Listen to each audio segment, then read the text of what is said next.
Oklahoma. Yeah!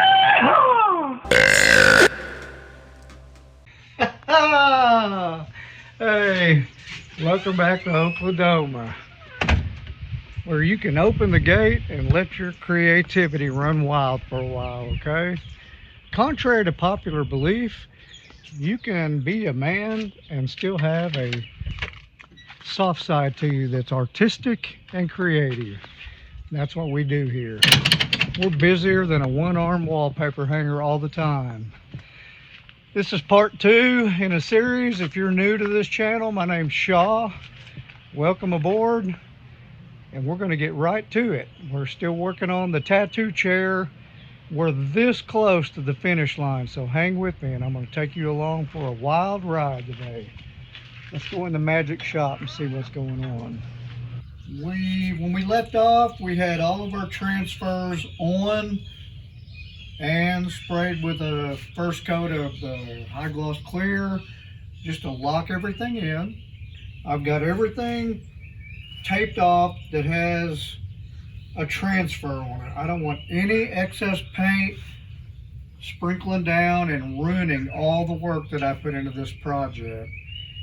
I'm going to primer it, and then I'm going to high gloss white around the edges. I don't know that I'll necessarily cover the whole thing because you're going to have a seat cushion here and here, but I want it to where any angle that you walk around this chair that there's not a seat cushion, you're going to see the white, so everything matches, of course. I've got to pay special mind to this area right here. We're going to let that dry. Do one more coat of the primer. Then we're going to hit it with the high gloss. I left off yesterday evening after putting the second coat of primer on this off camera because I didn't feel like taking you through that. Just me rattling and shaking and spraying paint. So after that, I sanded this with 600 very gently all the way around. What I'm going to do is go around all the edges with my white. I'm going to go right here with white, and I'm going to spread the band out about 2.5 inches here, 2.5 inches or so all the way around on the seat and the back to make sure that if you visually see any part of this chair below or around the edges of the seat cushions that it looks right.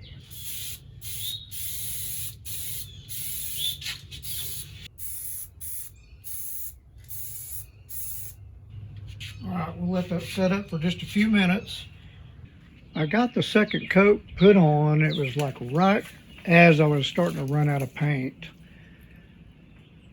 This has been drying for a couple hours now. It's dry to the touch, but I'm going to let it cure overnight for 2 reasons. One, I'm going to have to clear coat it, but before I clear coat it, I'm going to put the flare around it. Well, I got the flare done, but it turned out really nice.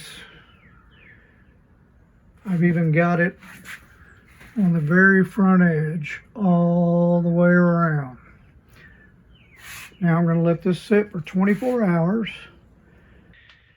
I went ahead off camera, put the second coat of white on there, and then I showed you in the previous clip that I put the fluff on there, and I went ahead and put a coat of clear over this just to lock that in and make sure that can't be rubbed or faded or damaged, you know, to a degree. It turned out pretty cool, and I'm excited about this project. So we're getting ready to flop this chair up on top of my old sawhorse trigger back there. And now we're getting ready to rip all the paper off this and put a heavy coat or two of clear on everything. Get it all covered to where I can do a little bit of wet sanding and polishing, because I don't want to be trying to do that around black seat upholstery. Did I slip and give away the color of the upholstery?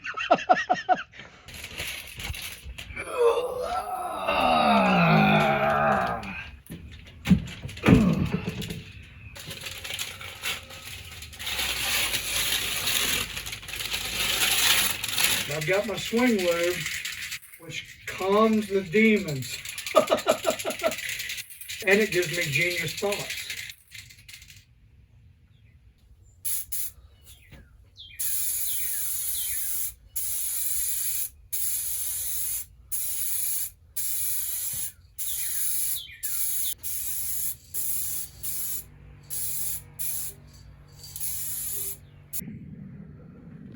Well, I applied the second coat of clear gloss over this, and I don't know if you can tell by the reflection, but this is turning out freaking amazing. Look at the gloss on that thing. I honestly believe this is going to really turn out nice. And I'm excited because I've put a lot of time into this. Okay, so step number 239. Now I've got enough clear coat on there that I started over here. Now I'm going to work my way around here, and I'm just using an old Coke bottle with a hole drilled in the top so I can dabble a little bit of water. I've got some 1500 grit sandpaper you can get off Amazon, and a little tiny sanding block. I'll wrap this around, make sure it's good and snug. And now I'm just wet sanding with 1500 all the way around this, and that may be as far as I go because this feels really good to the touch. It's just smooth like a glass window or something. I'll just dabble a little bit of water on there, work my paper around to get it good and wet. Start off working in small circular motions, and you'll feel it grab here and there as you're sanding. I'm putting virtually almost no pressure. I'm letting the block and the sandpaper do all the work. Don't push down on it. And then I'll stop periodically and trust my fingers. Go by feel. That's already smoothed up so much. A little bit right there. Make sure you keep plenty of water on it. We're to the last phase before we start the upholstery. This is actually nice and smooth, but I want it to shine as much as possible. So right before we start the upholstery, the last step is to take a little bit of polish here. We're going to dab just a little bit. We're going to keep the drill nice and flat. We're going to start working our way around very gently.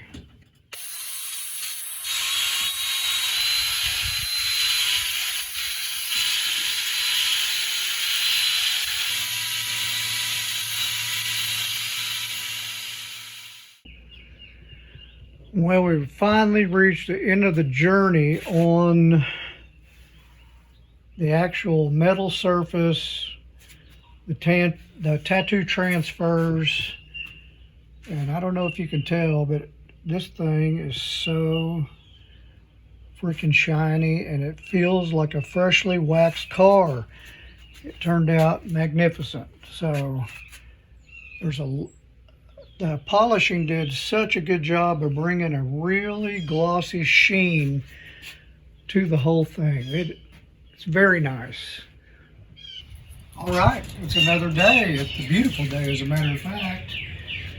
Birds are singing, and I'm a happy camper. So I went ahead and put the bottom on this yesterday before I went in for the night, just as an experiment, because I'm not an upholstery guy, and it's tougher than I gave it credit for. I have just a little bit of wrinkling that I couldn't get all the way out around the corners, but overall it looks fantastic. I'm not ashamed of it at all. And this piece has turned out remarkable if you keep in mind that this was just a rusty old weld shop chair. We're going to get started with the back today, and I'll take you through a little more detail on how to put the actual upholstery on. And the reason why I had to set the seat portion first is because the back, when it's laid in place, is going to just touch the top of the seat portion on this chair. And so I wanted to get this here first, then I could take my proper measurements for where I want the wood portion here to sit. I may bring it up just a little bit where it's not touching. So the first thing I did was clamp this board on to the actual chair back so it won't move. I wanted to see just a little bit of gap underneath this. And now I'm going to get around the back side and trace around the metal portion of the back. Now I'm going to take my pencil. I'm just going to trace around this line.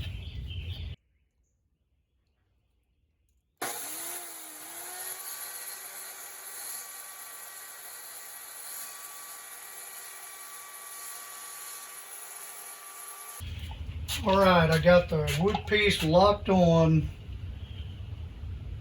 about as perfect as you can get it. I measured 3 inches down and 3 inches from each side. 3 inches up. Got all 4 of my X's marked. I'm going to drill through the wood and have a starter spot on the metal. So once you've got the wood locked in place on whatever you're drilling, and you drill through the wood, you start it just a little ways into the metal, and it gives you the exact spot that your bolt's going to penetrate there. I've got all the 4 holes drilled through the metal, just oversized for 3/8 bolts. Now we're going to move in, and I'm going to show you something on the wood back itself. So I've got my small vice grips on here. I undersized these holes just a little bit to where I have to turn them in and thread through the wood. And I'm going to do that just far enough to get my nut started on the other side. The reason that I'm doing this is because I want the square shank on the carriage bolt. See if I can get this close enough you can see it. I want this square portion to suck into the wood to help hold it in place, so that it'll make it easier tightening it all up whenever I get everything done. I've got the pad in here now, got my seat back sitting here upside down, and now I'm just going around here with my Sharpie, and I'm laying out the line. Let me cut this off, then I'll flip it upside down and we'll start the adhesion process. All right, I got the foam cut out. Putting on a pair of gloves because this has got a lot of safety hazard issues on it. I don't want to grow a third arm or something or go blind. Shake it up well. We're going to coat the entire side, or top and the sides. Well, I'm not going to coat the sides yet, but we are in a minute, and I'll show you why.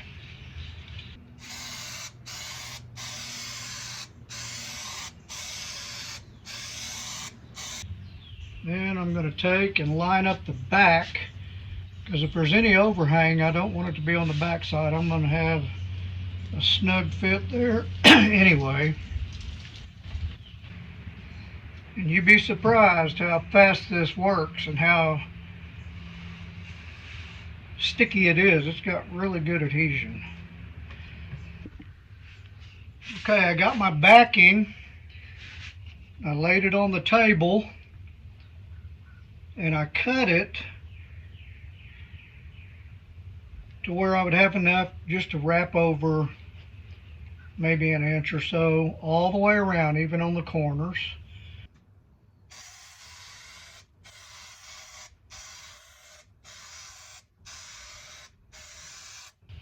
I'm going to line up the back edge,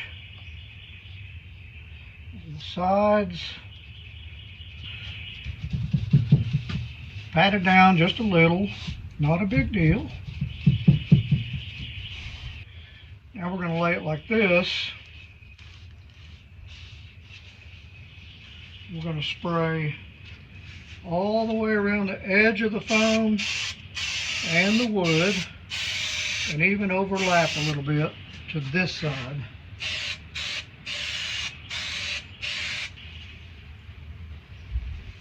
We're just going to lay it up on there.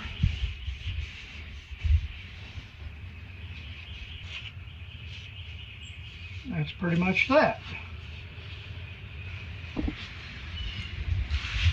I'm going to give you a disclaimer right up front. I'm not an upholstery guy, and when I did the seat, I struggled a little bit with all the corners.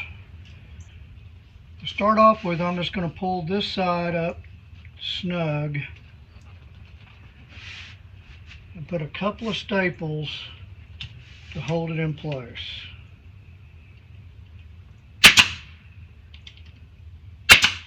Just like then, I'm going to the opposite side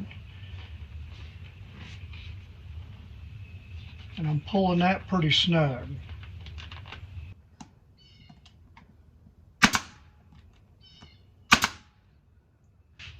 And I'm going to the other two sides. Pull this one snug. Hold it in place.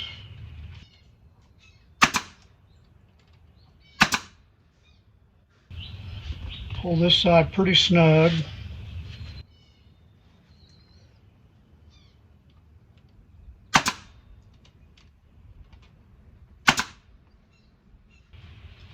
And this time around, I think I'm going to start right here in one of the corners.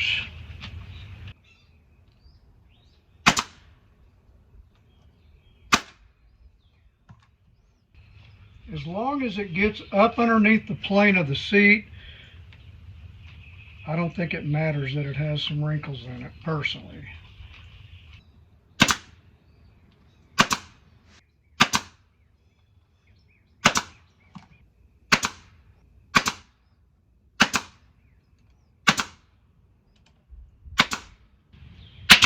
Okay, I think you get the gist of what I'm doing here.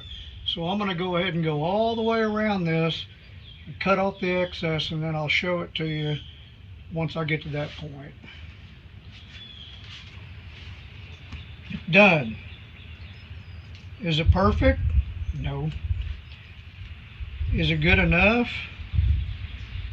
If I was going to keep it for myself, I would say hell yeah.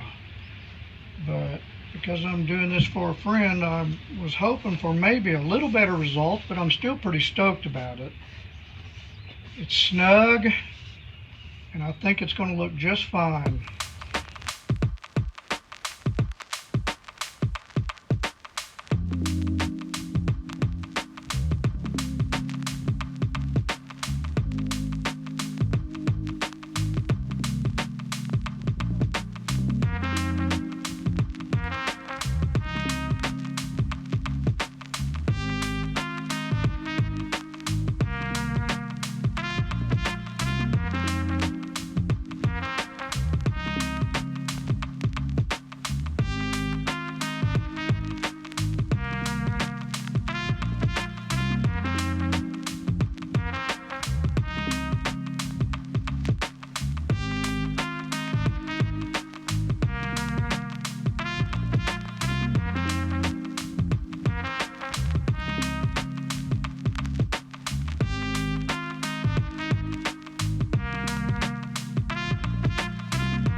Okay guys, so I finally got this finished.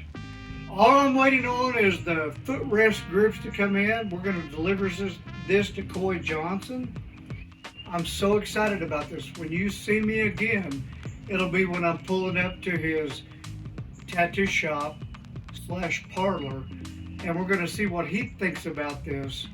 I'm hoping he'll be as excited as I am. Everything about this is smooth as glass. You got to find a stopping place somewhere, and I've reached that stopping point. This is going to sit right here, protected from the wind and rain and dust and everything else, until I get to deliver this to Coy Johnson. Hang with me, we're almost there. Well guys, the day is finally here. I'm sitting in my driveway and we're getting ready to cut out. And we're heading to my tattoo artist studio. I'm gonna drop off the chair today. I'm excited about this. He's supposed to be working from 9 to 1 today, which is actually pretty rare for him to be working on a Sunday. But this is the best time for me anyway. And I'm pretty excited to see what he's going to think about this. So without further ado, I'm going to pay attention to my driving so I don't end up having a head-on collision trying to yammer to you guys. Enjoy. Well, I made it. I just got here. I'm going to run inside and make sure he's in there and tell him to stay out of the way till I get this thing in there and get it set up, and then we'll present him with it. It's going to be pretty exciting.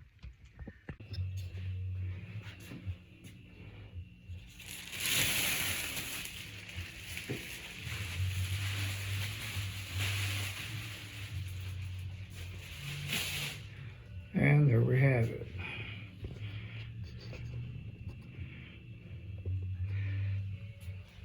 All right, let's get this ball rolling here. This is the infamous Coy Johnson. Say hello to everybody, Coy. Hello. If you need tattoo work done, he is the man. If you want to come on out here, I wanted you to get a look at this, okay. And I really wanted to get your impression on your first sight of it. Okay. Oh, that's cool. Very cool. I took an old chair that my wife found at her antique store out of a weld shop, and I completely stripped it and did a transfer method with a tattoo flash, and then that's probably got 4 coats of clear total on it. It feels like glass everywhere. And I don't care what you do with it, as far as whether you decide to leave it here or take it home and put it in your garage just to when you're working on your hot rods and stuff. This is cool, man. I really appreciate it. Spin it around, look at the back side too. Every square inch of this chair wow. is completely covered. And I tried to use stuff that you grew up in about the same era right. as me. And so I tried to, of course you got Lost Boys and... the R2-D2, this is an odd thing to tell you. When I put the transfer on, the top of the head there messed up. My brother was visiting me and he said, why don't you find an old dive helmet and stick on there? That would actually look pretty badass, you know? And so I did. And I had to do a little bit of touch up on some of these with acrylic paint markers. I've probably got 100 hours in this. Oh, I bet. And but it was well worth it. It's just a project I've been wanting to do for a while. When I told my wife, she goes, "Oh, he's going to love that.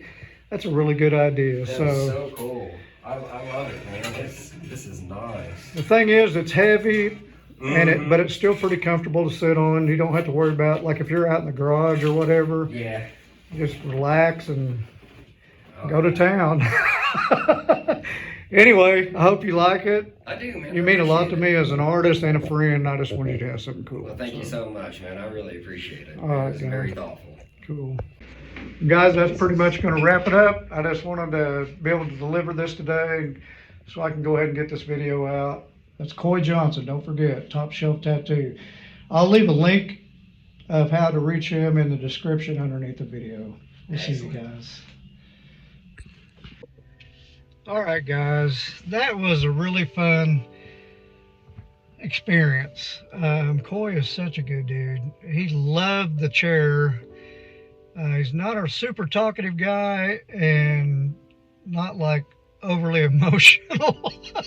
And I'm glad. I didn't expect him to grab me and give me a hug. But after I got done showing his initial reaction and stuff and shut the camera off, he gave me a big hug, and we had a really good visit. I'm going to call him here very, very quickly. I'm ready to get back in and get some more work done myself. He's had a few medical problems that he got lined out, and he's back to exercising again. He looks good. Just my kind of people. Just a solid, solid individual. Anyway, I just breathed a huge sigh of relief because I'm nowhere near the artist this guy is. And I really wanted to make sure that I did as good a job as I could possibly do, so that he would feel like he was getting something worthy of being displayed. And he's going to keep it right there in the shop, so that makes me feel good too. I took a bunch more of his cards to give out because I'm all the time getting asked where I got my ink done at, and I never fail to tell everybody where it's at, because I really do feel to my core that he's the best tattooist there is, especially around this area, especially the state of Oklahoma, and especially for me. Anyway, that's going to be a wrap. I'm going to go home, enjoy the rest of the day working on my old 82 GMC square body, and just enjoy this beautiful day that God's given us. And I hope you guys enjoyed the build on this. I know it was a beatdown, but anything worth doing takes time and takes effort, and that's it. I mean, it's well worth it at the end of the day. I'm going to go home with a big old smile on my face. So for Oklahoma, this is Shaw. I'm signing off for now, but remember, life's too short to take life too seriously. Just relax and enjoy the ride. We'll talk to you soon.